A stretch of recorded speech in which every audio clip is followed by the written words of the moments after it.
From Daily Trust News Center, this is News Hour. On News Hour tonight, federal government says the worst in Nigeria's security challenges is over. Lagos building collapse, death toll rises to 6 as commissioner resigns. Federal government suspends proposed tax on telecommunication services. And on the foreign scene, Conservative leader Liz Truss to become UK's next Prime Minister. Hello and welcome to News Hour tonight on Trust Television. I am Eugenia Abu. The federal government on Monday assured Nigerians that the worst of the insecurity that has been plaguing the nation is over, as security agencies are now on the trail of terrorist elements on the run. Speaking at a joint news conference, frontline ministers in the security sector told journalists that substantial progress has been recorded in the last couple of days in restoring normalcy at various fronts across the country. Trust TV's Shafiu Suleiman now reports. Setting the stage for the conference in what appears blowing the government trumpet, Minister of Information Lai Mohammed says security agencies have taken seriously the recent directives by President Muhammadu Buhari on the need to speak to the terrorists in the language they understand. Some said the security challenges have overwhelmed the military, but the military has now demonstrated that no group of ragtag criminals can ever overwhelm them. Terrorists and bandits and co can run but cannot hide. And this has been demonstrated by the arrest of those who attacked the church in Ogun. These criminals can run but cannot hide, as we have seen the decimation and neutralization of the cowards who ambushed the brigade of guards troops in Abuja. And the result, according to the ministers, is assuring of the safety and security of Nigerians. The strengths of operational successes recorded by the armed forces of Nigeria in the Northeast have thus continued from January through August 2022. The escalations of the troops of Operation Hard and K of recent by well-meaning individuals as well as reputable internal and international bodies attest to the far-reaching military achievements recorded in the Northeast. We took Niger from North Central State, where 40 suspects were arrested. They were arrested for kidnapping, banditry, and other criminalities. 500 cattle were also recovered. 71 handsets were recovered. On July 9th, 2022, police operatives from patrol around Bakaso area of Suleja arrested a Kojeka Solar Center SKP. We shall continue to protect the lives and property of Nigerians and foreigners in our midst. We shall continue to work for the peace of the nation and deter elements that constitute threats to the people. We shall bear the full powers of the government to secure every inch of our land. We shall not rest until peace is fully restored to Nigeria. But the recent move is coming on the heels of devastating attacks and killings, including displacements of thousands of Nigerians by insurgents, bandits, kidnappers, violent separatists, and other sundry criminals terrorizing the country and undermining its economic growth and stability. Shafiu Suleiman, Trust TV News, Abuja. Meanwhile, some residents in Abuja have expressed mixed feelings about the claims that the worst security challenge is over, calling on the government not to pay lip service to the issues. Secure that I'm not very comfortable talking to a stranger. Insecurity persists because government's hand is in the insecurity of this country. Government appears not to be serious, not to be serious about tackling the problem. So as it is now, security of this country is not in the hands of anybody, but in the hands of God only. The insecurity is as if the personnel are not working. Let me just put it that way, as if they are not working. Really, if they really want to do the job, within 24 hours, everything that is happening within the country will be shut down. Well, I have said in here that the environment for Abuja here, some places, there is insecurity. As for here, there is a security tight. About insecurity in this environment, we will not have problem much. But some other areas, there is a lot of problem in insecurity. I'm not secured, like seriously. I'm not secured. I'm not secure. Even when you are sleeping in your house, anything can happen. If any good Nigerian should tell you this is a reality of something that we are seeing and we are hearing.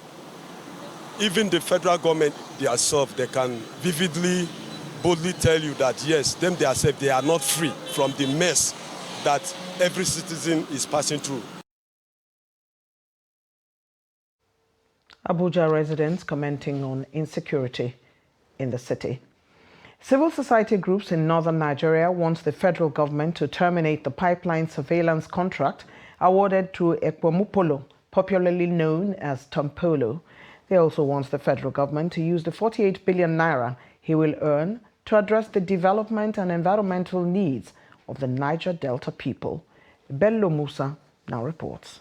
While addressing a news conference in Kaduna, the group said awarding a contract to people who carried arms against the state is sending the wrong message to youths who will see thuggery as better than being a loyal citizens of the country.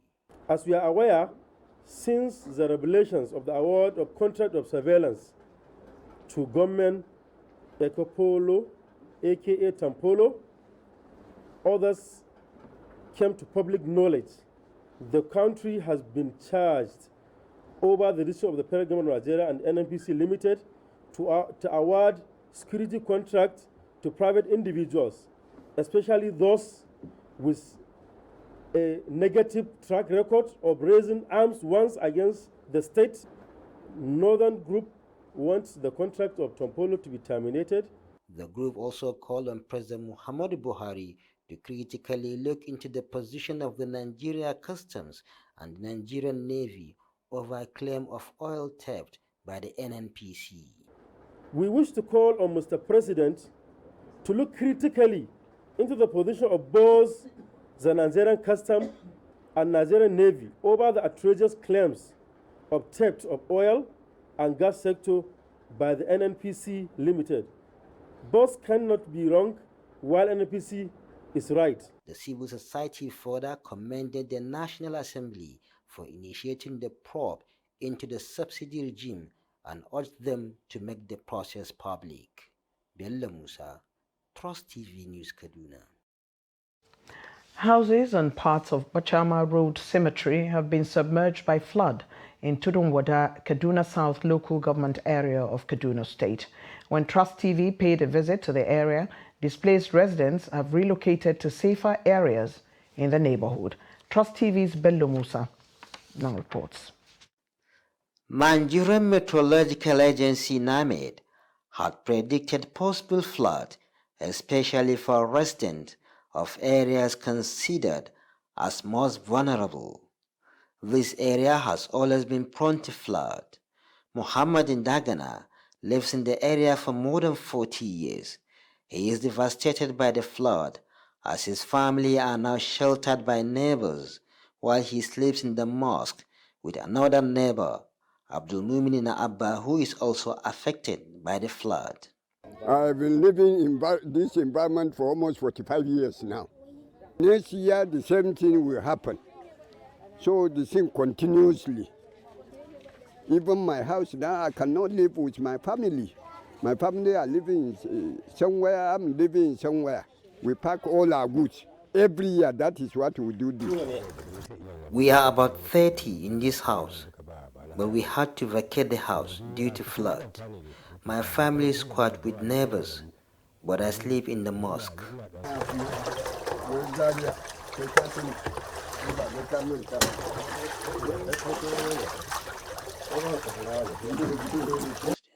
Apart from the residences, the flood affected Bashamaro Cemetery, destroying crops. Saifullah Yau is one of the helpless farmers on River Kaduna Bank who watched flood destroying their crops. He said they are still counting losses and urged the government to come to their aid. We are in a devastating situation as the flood destroyed our crops. We are in a state of helplessness now.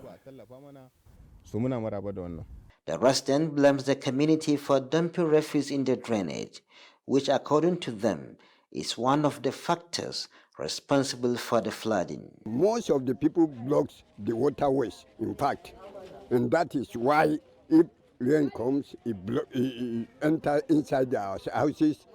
When you talk to them, they don't care. Community contribute to the flood due to dumping of refuse in the drainage, which blocks the waterways. Our community also suffers from cold and mosquito bite whenever there is flood.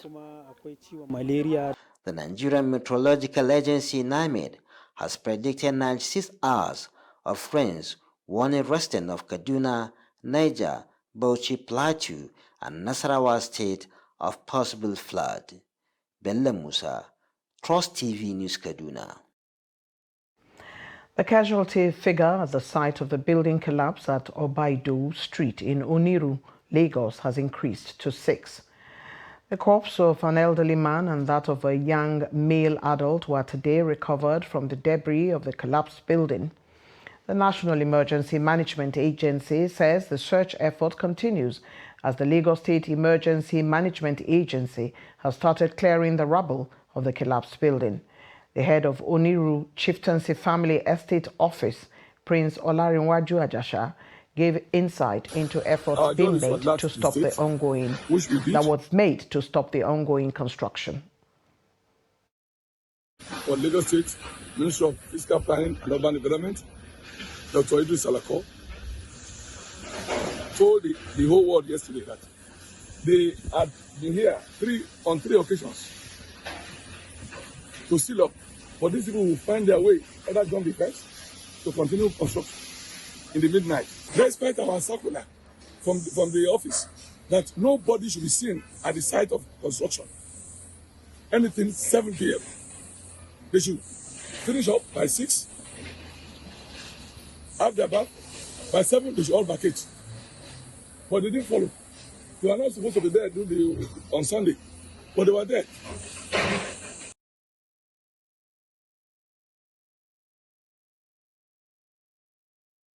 In a related development, the governor of Lagos State, Babajide Sanwo-Olu, has accepted the resignation of the Commissioner for Physical Planning and Urban Development, Dr. Idris Salako.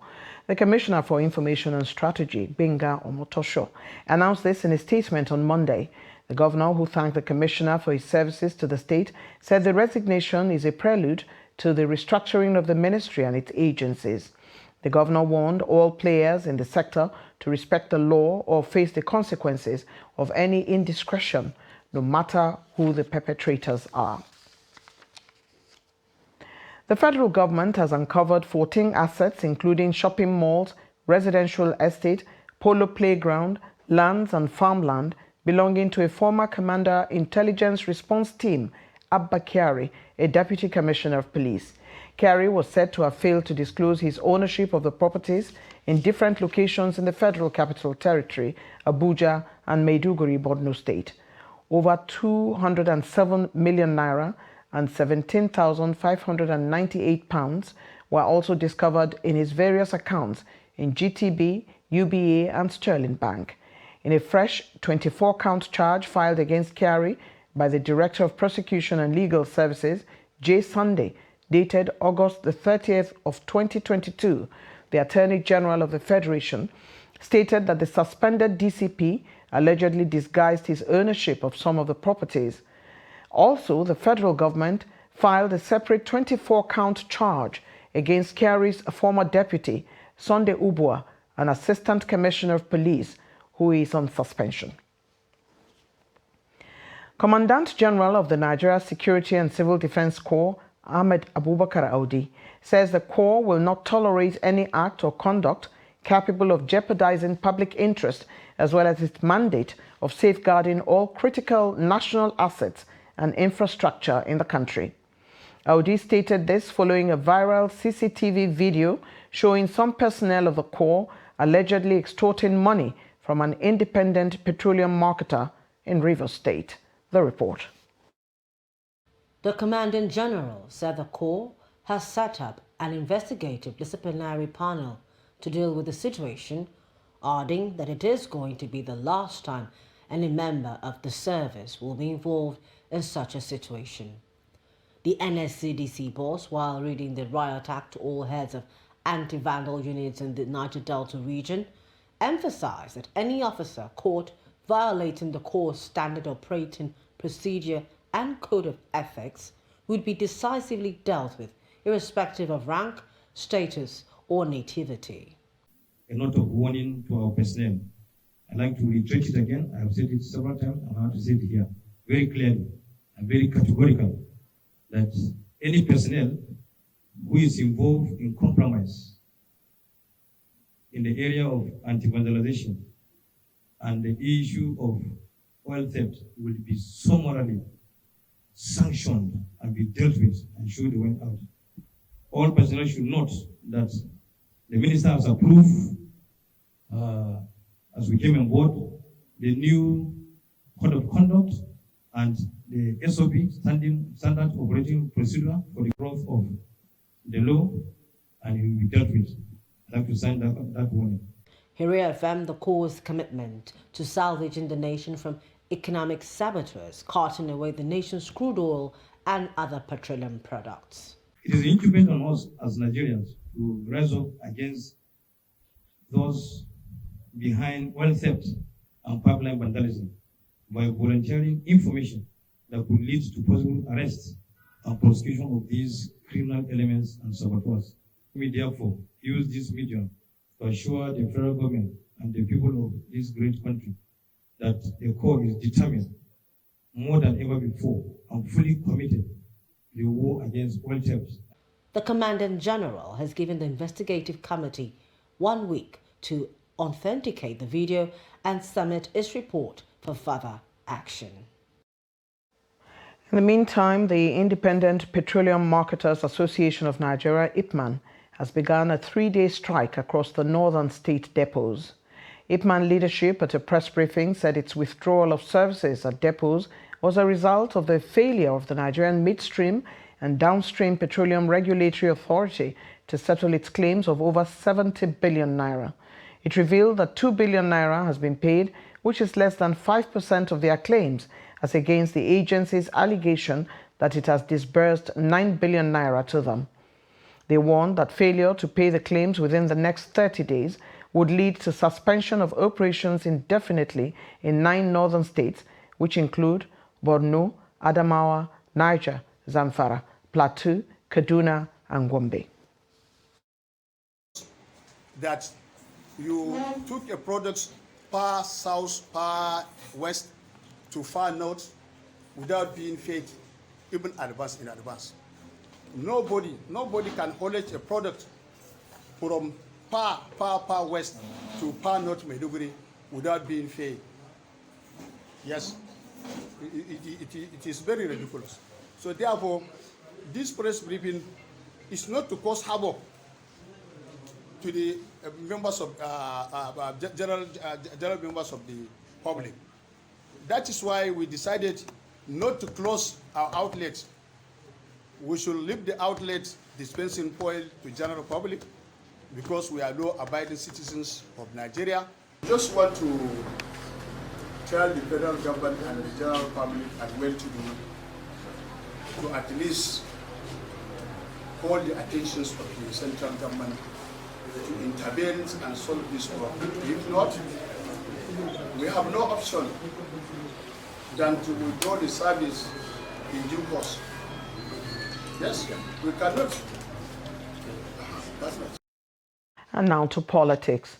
Leaders of the People's Democratic Party in Ayedade local government area of Osun State on Monday rejected the purported expulsion of the party's governorship aspirant, Dotun Babayemi, from the party.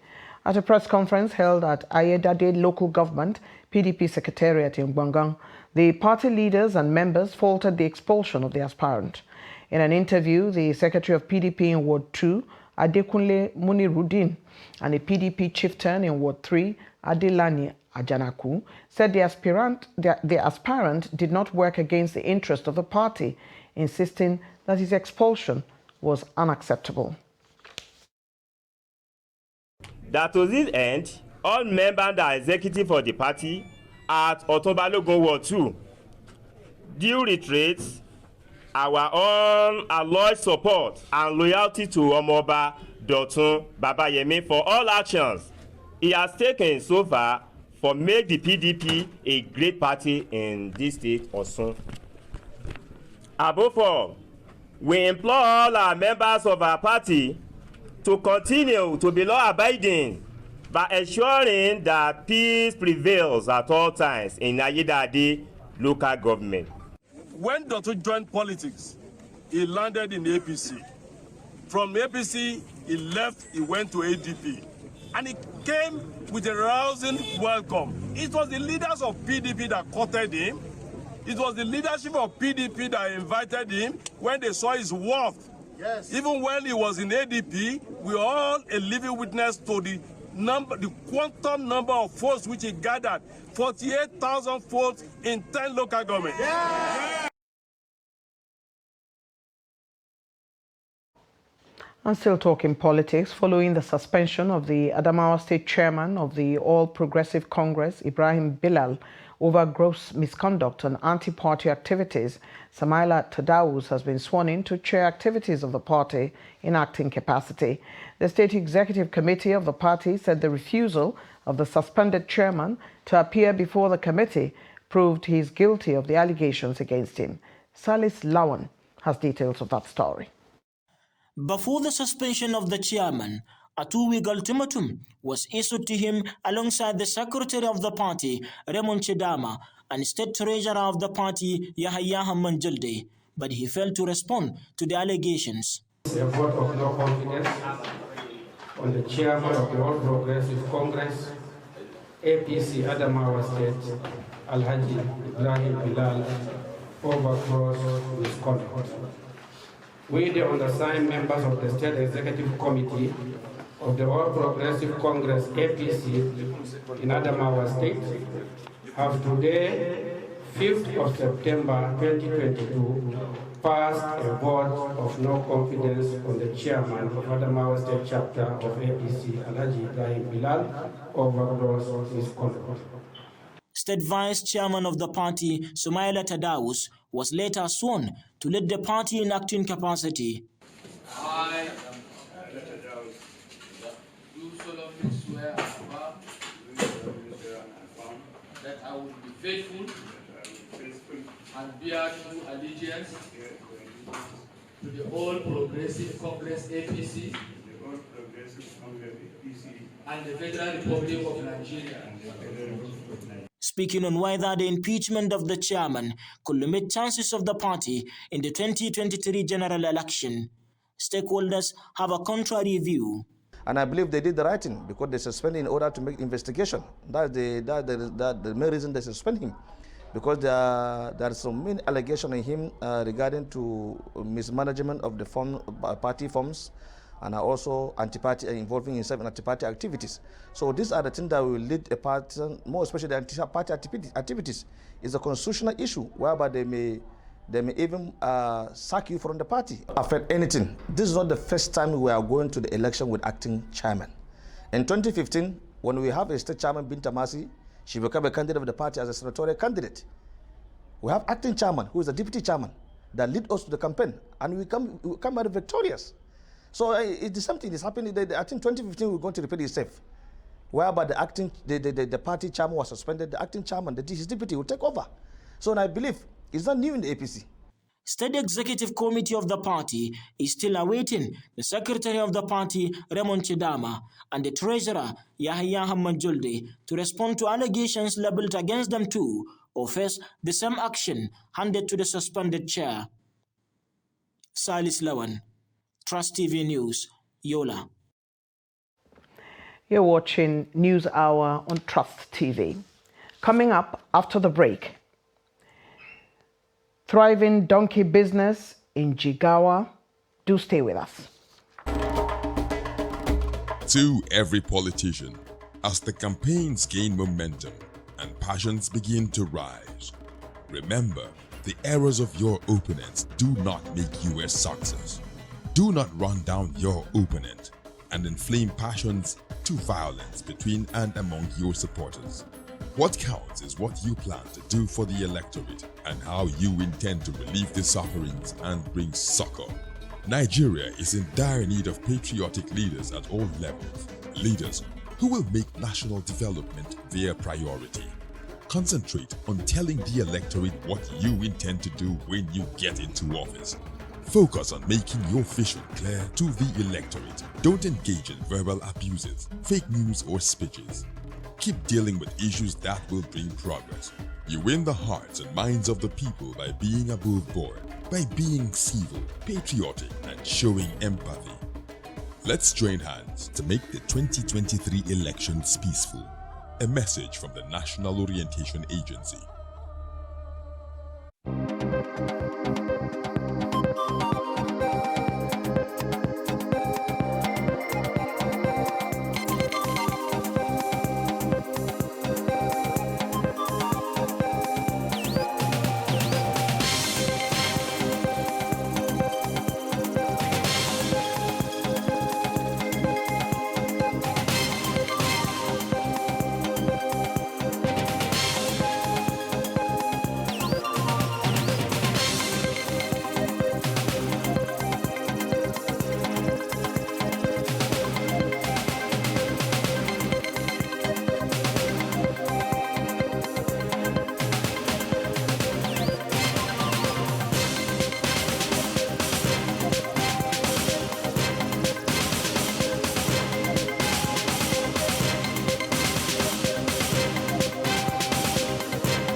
Welcome back.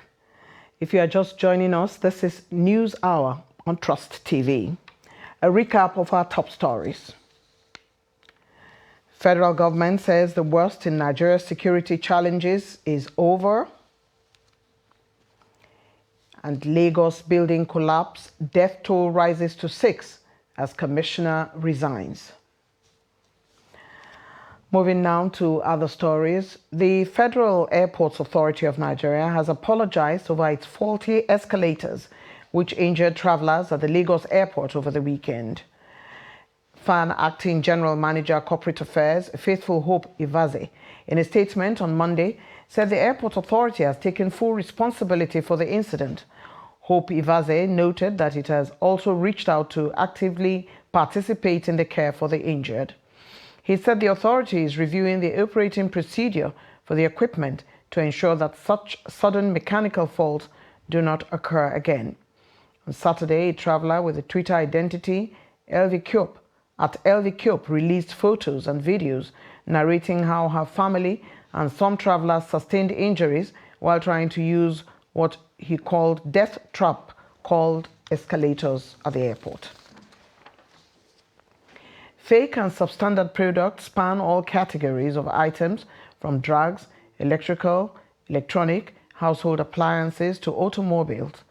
The problem in the economy, according to economists, has crippled a lot of business activities, causing producers to reduce the quality of their products, which find their way into the Nigerian market. Noel Sampson reports on the problems faced by motorists who buy these substandard products. The issue of substandard automobile parts have been a great thing of concern by motorists for a long time, and in some situations has resulted to the loss of lives, property, time and value. There have been complaints of substandard spare part. In fact, I had a nasty experience where I lost one of my old colleagues because his tire got blown out while at top speed. And eventually it was traceable to the poor condition of the tire. I think probably did not meet safety standards. This car I'm standing beside, I had an issue with a fuel pump. That was last week. So I came to Apple. I bought the fuel pump. Then they fixed the fuel pump. So because of, I don't drive the car, just drive and park. So the other day when I now took the car, I was going somewhere. I reached where I was going to, came back to start the car refused to start. The fuel pump they sold to me was a bad one. So whenever it gets hot, the car will not start till the fuel pump gets cold. But despite huge chunk of blame being given to the sellers of this substandard product, some customers feel otherwise. Sometimes it's not the fault of these people here. Sometimes it happens that where they actually purchased from, maybe from China or from Japan, or maybe from Lagos, you get the durability, it has already lasted a particular period of time. Then when it gets to your own hand, you now start experiencing those faults. It will spoil for your hand. However, one may wonder, are these sellers aware of the fact that the product they sell are substandard? That we are not selling low quality spare parts. Rather is, can say is China, there is different quality in market. There is Taiwan, there is Japan, there is China. But the issue of Nigeria now is Nigerian people always request the cheaper one. Based on the argument from both parties, the facts remain. The influx of substandard automobile spare parts in Nigerian market have caused a great harm on the populace. Observers are of the view that agencies saddled with the responsibility of regulating such products and also protect Nigeria customers should step up and do the needful. Noel Samson, Trust TV, Abuja. The Chief Magistrate Court sitting at Arkila area in Sokoto on Monday reserved its ruling on the bail application filed by counsel to Aliyu Sunusi Umar, who allegedly hit one Fatima Suleiman with his car and resulted in her losing her leg. Earlier, the defense counsel Jacob Ochidi, SAN, argued that since the offense was not a capital offense, the court can grant bail to the defendant. According to him, denying him the bail was akin to punishing him before conviction. Ochidi noted that the defendant was still presumed innocent, no matter the impression the general public has about the incident. We have applied for the bail of the defendant, and that's a normal process. So it's now left for the courts to decide whether to release the defendant on bail or not to release the defendant on bail. But we have given reasons why the court should release the defendant on bail. Because the law presumes that even as at date, he's presumed to be innocent. And so there's no justification to continue to keep him in custody. The only punishment the courts will impose on him is to order him to pay fine or to sentence him to terms of imprisonment. So that makes the case a non-capital offense. So we sympathize with the parents for the unfortunate incidents. And so while the judicial process is on, we enjoin all parties to maintain peace. First, the main case was mentioned, and the police said they are ready to start the case, to start taking witnesses. But the new briefed lawyer, a learned SANM, Floyd for the boy, said he was not ready to start commencing the hearing of the matter. The court will grant the bail to the boy or to continue to be in prison. There is intelligence report which we received from even the police that the boy has gotten admission abroad. There is likelihood he can leave the country anytime. So there is risk releasing him on bail. And there's also possibility of, you see, the case has caused serious tension. The incidence of teenage pregnancy has become high in the Nigerian society. In Benue State, like many other communities in Nigeria, teenage pregnancy has become rampant with myriad of socioeconomic consequences. Trust TV spoke with some of the victims off camera who lamented their predicament and called the situation a dream killer.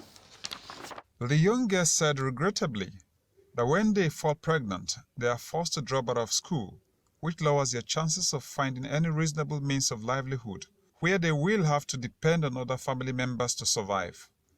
However, other women blame the situation on different reasons. They said lack of parental care, poverty, and inadequate sex education are among the causes of this unwanted trend.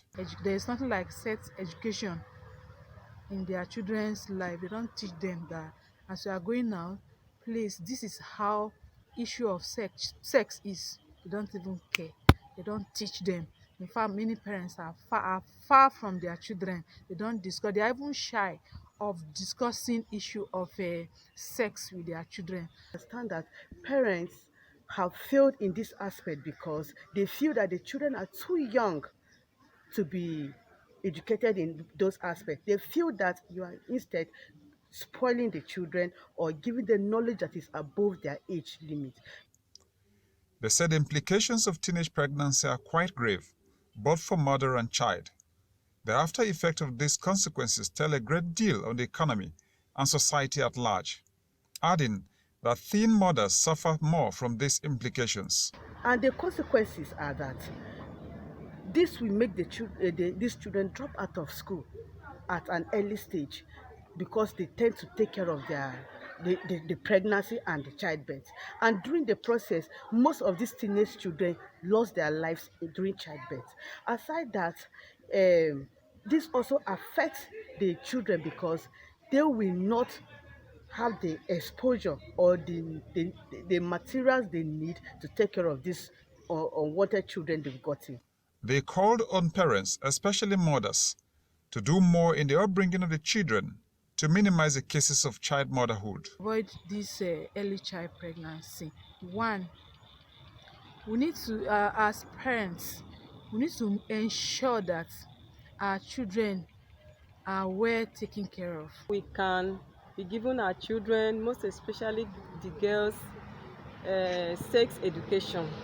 We need to talk to them concerning sex so that they will know the implication in order not to engage themselves in.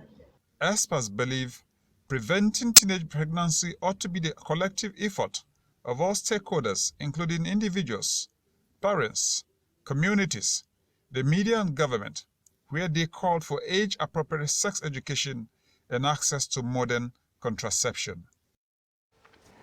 Teenage pregnancy is a huge societal problem. The need to improve the relationship between traditional rulers and their subjects as a way of peace management has again been emphasized. This came to the fore at a two-day workshop on capacity building for traditional rulers and community grievance management and launching of research report on ending violence in the North Central Zone held in Lafia, Nasarawa State. Here's that report.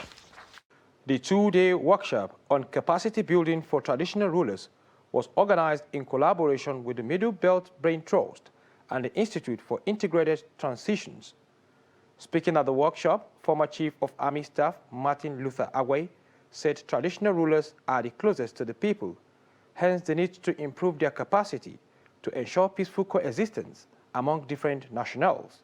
Advantage illiterate people in the rural areas, which could help prevent civil disorder and also that could end into identity conflict.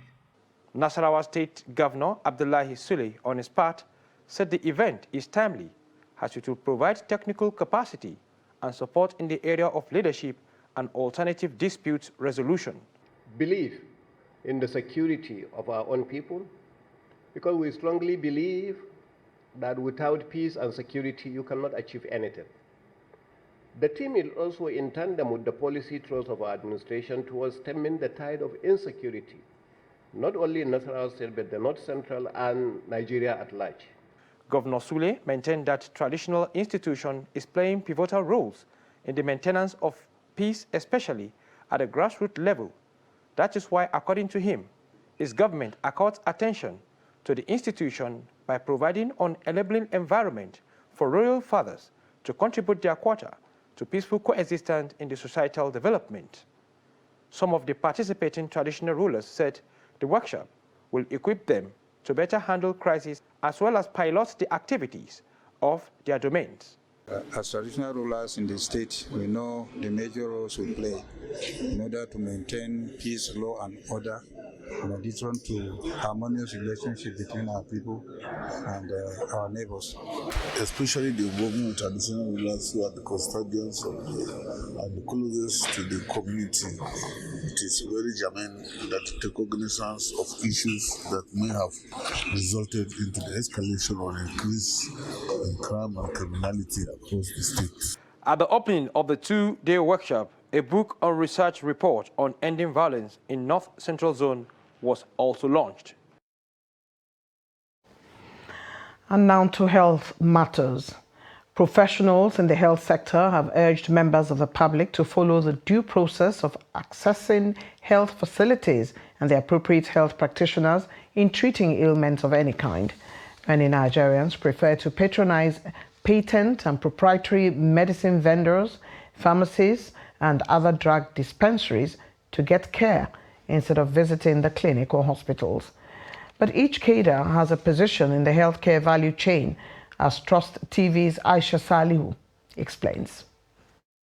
Accessing healthcare services at clinics or hospitals for some people have proven difficult due to a number of factors associated with costs, access, shortage of health personnel, shift in healthcare demography, among others.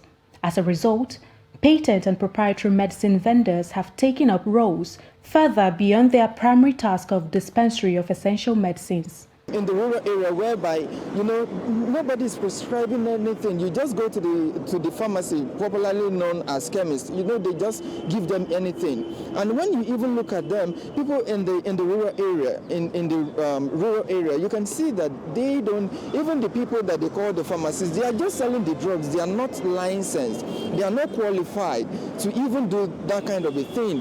Some patients, instead of wasting their time in the hospital, they find it easier going to the pharmacist. In as much as they have hospitals, primary health care facilities in those areas, they want to make medicine accessible to people. So essential medicines, which are called over-the-counter medications, can be accessed from those PPMV. We're experiencing significant shortage in healthcare personnel, so access is a challenge, and people seem to associate drugs with health. So definitely where you have drugs domiciled, you would generally feel that you can access healthcare to a large extent.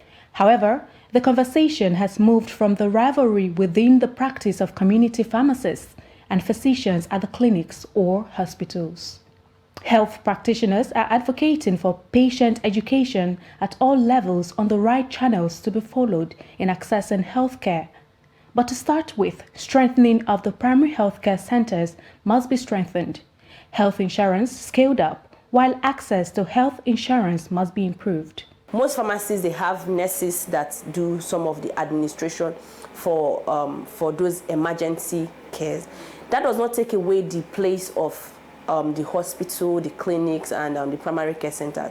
But they are very, very essential, and everybody's supposed to work together for the health of the patient. As many of our brothers and sisters immediately are enrolled one way or the other, this will now mean that they don't need to pay for consultations to see a doctor. We need to be able to network with pharmacists to ensure that even when people go to the pharmacy, and the pharmacy should serve as a platform for referral, so that people who go to pharmacy are quickly referred into the health system.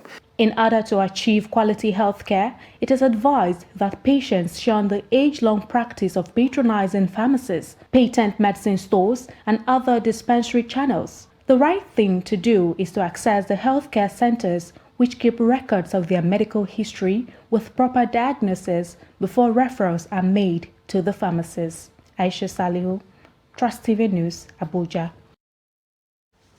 In its effort to check the excesses of drivers on roads, the Federal Road Safety Corps, FRSC, in 2017 commenced enforcement of psychiatric tests on traffic law offenders. Over the years, the psychological test has generated a lot of violent reactions from motorists in Nigeria who are saying it is merely an avenue for generating income for the Corps. But are the tests really necessary? Madia Umar now reports.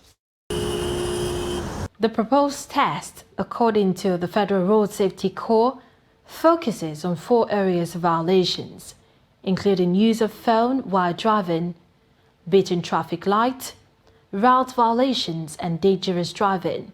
Nwobodo Emeka considers the psychological test he was subjected to when he was caught driving without his driver's license as a violation of his fundamental human rights. It's unfair to my own understanding because it happened to me once. So even unfortunately on that fateful day, a customer called me, one ex-prison warder, one mama. So she asked me to come and pick her car all the way from Kaduna State. So on my way coming, then I stopped me. Asked me for driver license. I said, okay, normally I don't normally move with driver license as a mechanic. But if people demand, I will work for it. Then I say, okay. Even when I pleaded with the guy, the man refused. So the man insists to carry me to go to Zone 7. So reaching there now, I was waiting for 3 hours before the guy came. So even when I tried to plead with him, he now booked me. I should go to Psyche and also whatever. And it's not fair. Especially this our junction here in Buno Taco. You will see some commercial driver, this is a commercial driver, beating traffic, doing some manner of things, and they have nothing to do. They will always concentrate on private drivers. And this is not the way to maltreat people. Because I don't see the need of someone going to Psyche. You will see, so it's unlawful. That is the reality. But the FRC says introduction of psychiatric tests has become necessary because of continued violations in the identified 4 areas, despite efforts by the Corps.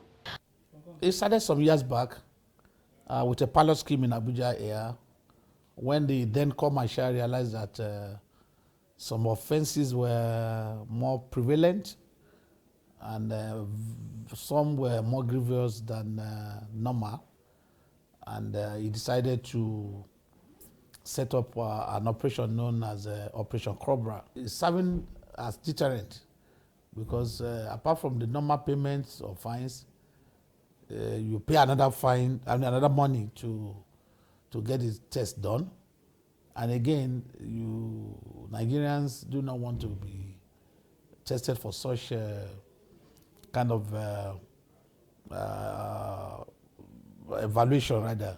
So, the purpose of the mental examination for offenders is not to generate revenue, but to engender attitudinal change, and the FRC believes the test has become a tide changer in ensuring that motorists obey traffic rules.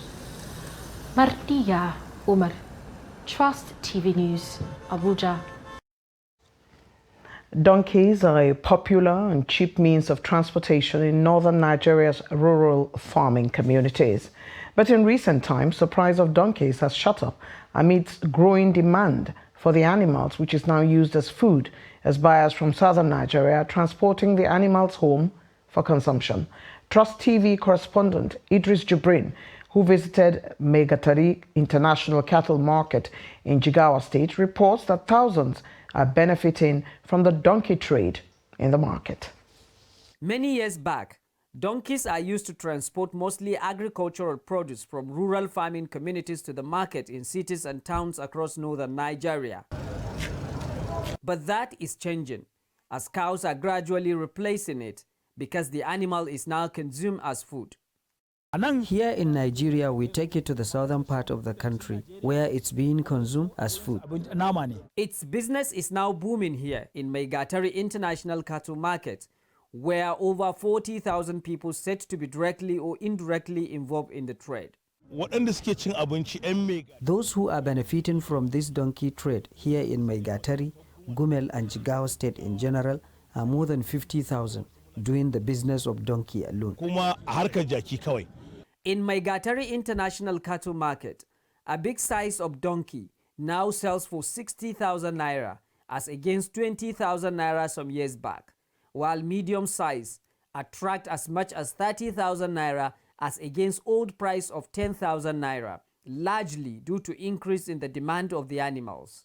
Brought here from Niger Republic, Sudan, and some other African countries, an estimated 5,000 donkeys leave the Megatari market to the south every day, effectively creating jobs and generating revenue for the locals Roughly, we do collect about 4 to 5 million monthly, and our chairman is using the money to run the local communities.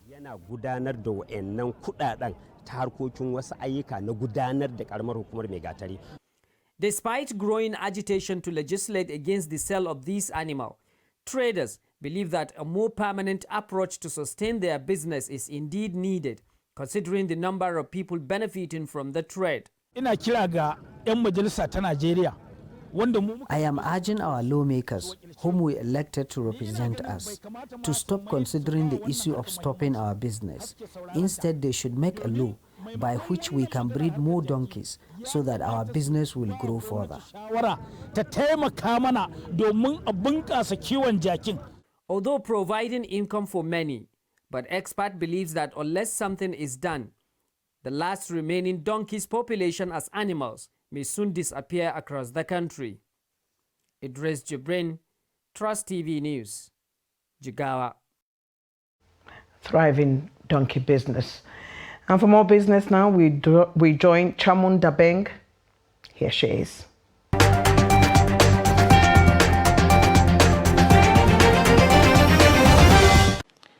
Following the completion of its Internal Safety Management Systems SMS training for top management staff and post holders, Dana Air may soon resume operations. This was part of the airline's preparation for restarting flight operations after the Nigerian Civil Aviation Authority (NCAA) suspended flights. The airline's accountable manager, Bong Etete, confirmed that the airline had made outstanding progress in the audit of its operation as required by the NCAA. The NCAA observed the SMS training with the recently assigned Directors of Safety and Quality, Maintenance and Engineering, Flight Operations, as well as Chief Pilot and Safety Manager in attendance. Due to significant subsidy payments, the Nigerian National Petroleum Company Limited (NNPC) has failed to deposit funds into the federal account for the 7th consecutive month. In order to pay for the petrol subsidy over the months, the NNPC withheld cash intended to be transferred to the Federation Accounts Allocation Committee (FAC), leaving no revenue to be transferred. The amount of 448.78 billion naira was subtracted in July to pay the cost of the gasoline subsidy.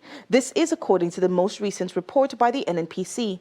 According to information from the report, Nigeria spent 2.04 trillion naira on gasoline subsidies during a 7-month period, with 1.04 trillion naira being carried forward. Petrol subsidy payments came to a total of 210.38 billion naira in January 2022, 219.78 billion naira in February 2022, and 245.77 billion naira in March 2022. In the months of April, May, and June, respectively, the nation spent 271 billion naira, 327.07 billion naira, and 319.18 billion naira. According to the data, crude oil and gas revenue was 400.47 billion naira, 10.07% less than the petrol subsidy payment for the same month.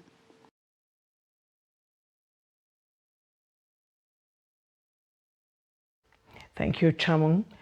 And on the foreign scene, Foreign Secretary Liz Truss has been named leader of the governing Conservative Party, taking power as Britain's next Prime Minister at a time when the country faces a cost of living crisis, industrial unrest, and a recession. After weeks of party leadership contests that pitted Truss against Rishi Sunak, a former finance minister, Monday's announcement triggered the beginning of a handover from Boris Johnson. Johnson was forced to announce his resignation in July after months of scandal, and he will travel to Scotland to meet Queen Elizabeth on Tuesday to officially tender his resignation. In a short victory speech at the announcement in a central London convention hall, Truss said it was an honor to be elected after undergoing one of the longest job interviews in history. She picked up 57% of eligible votes among Conservative Party members. Kenya's Supreme Court has upheld the victory of former Deputy President William Ruto in the August 9 presidential elections after ruling on a number of petitions brought by his closest challenger, Raila Odinga. In the meantime, WBC heavyweight champion Tyson Fury has offered Anthony Joshua the chance to fight for his belt before the end of this year. Fury, 34, is looking for an opponent. After rival Alexander Usyk, the WBO, WBA and IBF champion suggested he will not return to the ring until 2023. Joshua was beaten by the Ukrainian in Saudi Arabia last month. Nick Kyrgios ended Daniil Medvedev's defense of the US Open title as he earned a thrilling 4-set win on an entertaining night in New York. The 27-year-old Australian demonstrated all of his shot-making and propensity for creating drama in his 7-6, 13-11, 3-6, 6-3, 6-2 win in the last 16. Medvedev, 26, will lose his ranking as world number 1 after the defeat. Wimbledon runner-up Kyrgios goes on to play another Russian, 27th seed Karen Khachanov, in the quarterfinals. Khachanov reached his third Grand Slam quarterfinal by outlasting Spanish 12th seed Pablo Carreño Busta in a 4-6, 6-3, 6-1, 4-6, 6-3 win. And with this, we have come to the end of NewsHour on Trust TV tonight. For more news, connect with us across all our social media platforms. We thank you for joining. I am Eugenia Abu. Good night.